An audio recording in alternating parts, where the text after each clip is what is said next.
حدیث میں فرماتے ہیں اللہ تعالیٰ قیامت کے دن کچھ لوگ تہامہ کے پہاڑوں کے برابر نیکیاں لے کر آئیں گے اور اللہ تعالیٰ ان کی ساری نیکیوں کو ضائع کر دے گا اور ان کو جہنم میں ڈال دے گا۔ صحابہ نے پوچھا اللہ کے رسول ایسا کیوں ہوگا؟ تو اللہ کے رسول فرماتے ہیں کہ وہ ہم میں سے ہی ہوں گے، وہ کوئی بہت عجیب اجنبی قسم کے لوگ نہیں ہوں گے، وہ نمازوں کے پڑھنے والے ہوں گے، وہ قرآن مجید کے پڑھنے والے ہوں گے، لیکن ان کی کمزوری اور ان کی برائی یہ ہوگی کہ جب وہ تنہائی میں ہوں گے، جب وہ اکیلے میں ہوں گے تو اللہ کی حرام کی ہوئی چیزوں کو حلال کر لیں گے۔ یعنی کہ جب پبلک لائف میں ہیں، جب لوگوں کے سامنے ہیں، اس وقت تو سارے اچھے کام کر رہے ہیں، لیکن جیسے ہی تنہائی کا موقع ملتا ہے، جب وہ اکیلے ہوتے ہیں، ہاتھ میں موبائل ہوتا ہے، کوئی ساتھ میں نہیں ہوتا، انٹرنیٹ کنیکشن ہوتا ہے، تو اس وقت وہ فیس بک پہ کیا کرتے ہیں، اس وقت وہ کس سے چیٹنگ کر رہے ہیں، اس وقت وہ کیا سرفنگ کرتے ہیں، اس وقت وہ کیا سرچ کر رہے ہیں، اس وقت وہ کن لوگوں کے ساتھ انگیج ہو رہے ہیں، یہ وہ چیز ہوگی جس کے بارے میں اللہ کے رسول فرما رہے ہیں کہ تنہائی میں جب حرام کام کا موقع ملے تو وہ کر گزرتے ہیں۔ اگر کوئی کام ایسے کرتا ہے تو اللہ کے رسول فرما رہے ہیں کہ اس بات کا امکان ہے کہ آپ تہامہ کے پہاڑوں کے برابر نیکیاں لے کر جائیں اور آپ کی ساری نیکیاں ضائع ہو جائیں۔ تو کہیں ایسا نہیں ہو کہ آپ ایک طرف نیکیوں کا انبار لگائیں، دوسری طرف گناہ بھی کرتے رہیں، اور at the end of the day جب آپ قیامت کے دن اللہ کے پاس پہنچے تو آپ کے ان گناہوں کے نتیجے میں آپ کی نیکیاں ضائع ہو جائیں۔ یہ بڑی اہم چیز ہے۔ اب اگلی چیز ہے، میں آپ سے کہوں گا کہ یہ جو ساری سچویشن ہے اس میں ایک اور اصول بہت اچھے سے سمجھیں۔ جو آیت یہاں بیان کی گئی ہے اس میں اللہ تعالیٰ فرما رہا ہے کہ لا تقربوا الفواحش، یا دوسری جگہ فرماتا ہے لا تقربوا الزنا، زنا کے قریب بھی مت جاؤ، فحش کاموں کے قریب بھی مت جاؤ۔ یہاں ایک بہت اہم نقطہ ہے، دیکھیے وہ کیا ہے۔ اللہ تعالیٰ یہ نہیں کہہ رہا ہے کہ فحش کام مت کرو، اللہ یہ نہیں کہہ رہا ہے کہ زنا مت کرو، وہ کہہ رہا ہے کہ اس کے قریب بھی مت جاؤ۔ ان دونوں میں بہت مائنیوٹ سا فرق ہے۔ دیکھیے جب شیطان انسان کے پیچھے لگتا ہے تو شیطان مختلف ہیلوں بہانوں سے اس کو بھڑکانے کی کوشش کرتا ہے، تو وہ انسان کو مطمئن کرتا ہے۔ انسان بیسیکلی کیا کرتا ہے، صرف اپنے ضمیر کو مطمئن کرتا ہے۔ وہ یہ کہ نہیں، میرے دل میں تو وہ تو میری صرف دوست ہے یا صرف بہن ہے، میرے دل میں کوئی بری چیز نہیں ہے، ہم تو ساتھ میں بیٹھ کے صرف گھوم رہے ہیں، ساتھ میں صرف بات چیت کر رہے ہیں، ہمارے دل میں کوئی برائی نہیں ہے۔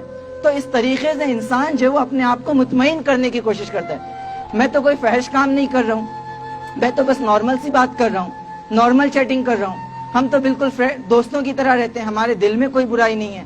اصل پردہ تو آنکھوں کا پردہ ہے، اصل پردہ تو دل کا پردہ ہے، برقعے کی کیا ضرورت ہے؟ تو یہ جو ساری چیزیں ہیں یہ بیسیکلی جو وہ انسان اس قسم کے آرگومنٹ کریٹ کرتا ہے اپنے نفس کو مطمئن کرنے کے لیے۔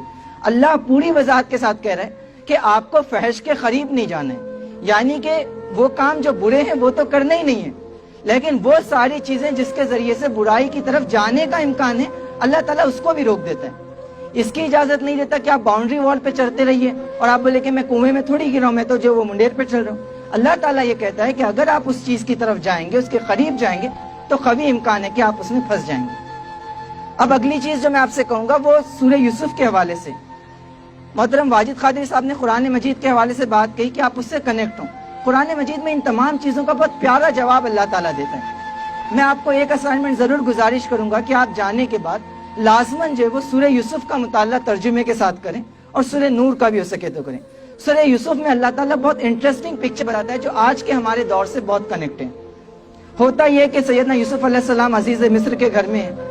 جب سیدنا یوسف علیہ السلام بڑے ہوتے ہیں تو اس کے بعد ہوتا یہ ہے کہ وہاں جو عزیز مصر کی بیوی ہے جس کے بارے میں کہا جاتا ہے کہ وہ زلیخا اس کا نام تھا، وہ جو ہے سیدنا یوسف کو جو برائی کی طرف بلاتی ہے۔ تو یہ وہ پہلا چیز ہے جو ہمارے اور اس دور میں کامن ہے۔ اس وقت سیدنا یوسف کے سامنے ایک زلیخا تھی۔ میں اپنے دوستوں سے، اپنے بھائیوں سے کہنا چاہوں گا کہ آج کے اس دور میں ہزاروں زلیخائیں ہیں جو آپ کو اپنی طرف بلا رہی ہیں، اور آپ سے سوال یہ ہے کہ آپ جو ہے وہ سیدنا یوسف کے کردار کو اپناتے ہیں یا نہیں اپناتے ہیں۔ وہ زلیخا جو سیدنا یوسف کے پاس جو تھی، ان کے گھر میں جو تھی، وہ عزیز مصر کی بیوی کی شکل میں تھی۔ یہ آپ کے پاس کیمپس میں ہو سکتی ہیں، یہ کالج میں ہو سکتی ہیں، یہ محلے میں ہو سکتی ہیں، یہ جو وہ ٹی وی پر آنے والی ہیروئنس اور سیلیبریٹیز کی شکل ہوں گی، یہ سوشل میڈیا پہ جن لڑکیوں سے آپ دوستی کرتے ہیں، جن سے چیٹنگ کرتے ہیں، یہ زلیخائیں ہیں۔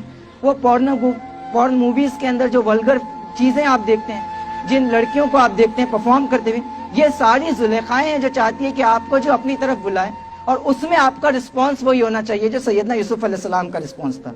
آپ دیکھیں سیدنا یوسف علیہ السلام کا رسپانس کیا تھا، آپ اس کو نوٹ کرتے جائیے۔ اللہ تعالیٰ پریکٹیکلی بتاتے ہیں کہ کیا رسپانس سیدنا یوسف علیہ السلام نے فحاشی کے جواب میں دیا۔